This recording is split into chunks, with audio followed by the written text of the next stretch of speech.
7 erros sobre morte, inferno e demônio que não devemos cometer. Dada a complexidade da teologia católica sobre a natureza da morte, o inferno e o demônio, a lista a seguir, com base nas Sagradas Escrituras e no magistério da Igreja, contém respostas para 7 erros recorrentes que os católicos devem evitar. Primeiro, o demônio é um mero símbolo. Se isso fosse verdade, então Jesus deve ter se equivocado cada vez que falou do demônio em diferentes partes das Sagradas Escrituras.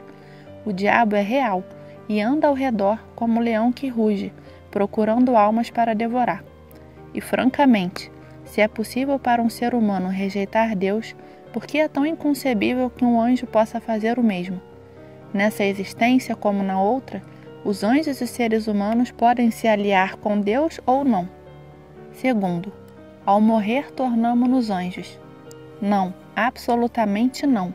O ser humano é diferente de um anjo e não pode se tornar um ser que não é. O Catecismo da Igreja Católica assinala no parágrafo 328 que existem anjos.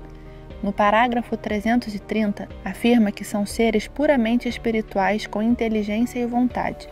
Também indica que são servidores e mensageiros de Deus. Ao contrário de anjos, os seres humanos têm um corpo. O Catecismo assinala, no parágrafo 366, que a alma espiritual do homem foi criada por Deus e não morre quando, na morte, se separa do corpo, e que se unirá de novo ao corpo na ressurreição final. Terceiro, é fácil determinar quem irá para o inferno. A competência da Igreja está em determinar quem está no céu. Entretanto, ninguém sabe quem se encontra no inferno. Aqueles que morrem em estado de pecado mortal têm muitas poucas opções disponíveis. No entanto, esta não é uma razão pela qual devemos ser ultrajantes ou triunfalistas em relação a eles.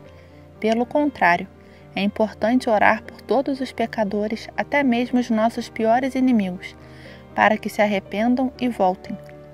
Perdoem e serão perdoados. O juízo só pertence a Deus e a ninguém mais. Simplesmente não podemos conhecer o interior de outra alma e a verdadeira natureza de seu relacionamento com Deus. Quarto, todos vão para o céu. O inferno existe e Jesus assegura várias vezes ao longo dos evangelhos. João também dedica uma longa passagem em Apocalipse.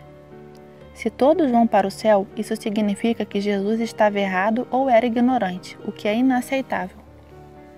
Quinto, quem morre em estado de graça vai direto para o céu. Deixemos nas mãos de Deus que tudo pode.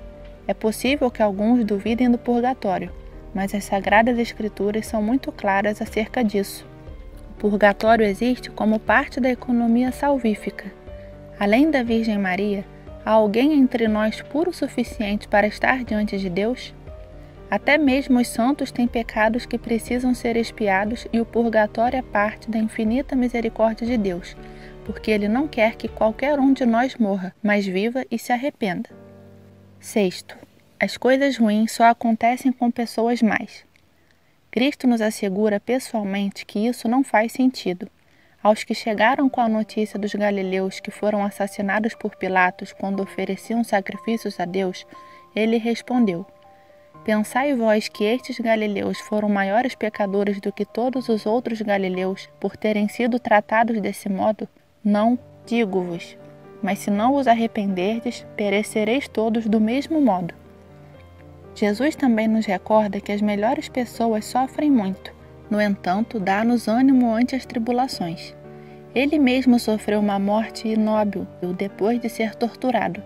Sua mãe Maria, mulher concebida sem pecado, teve provações ao longo de sua vida que lhe causaram grande dor.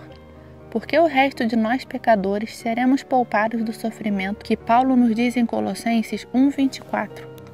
Agora me alegro nos sofrimentos suportados por vós. O que falta às tribulações de Cristo, completo na minha carne, por seu corpo, que é a Igreja.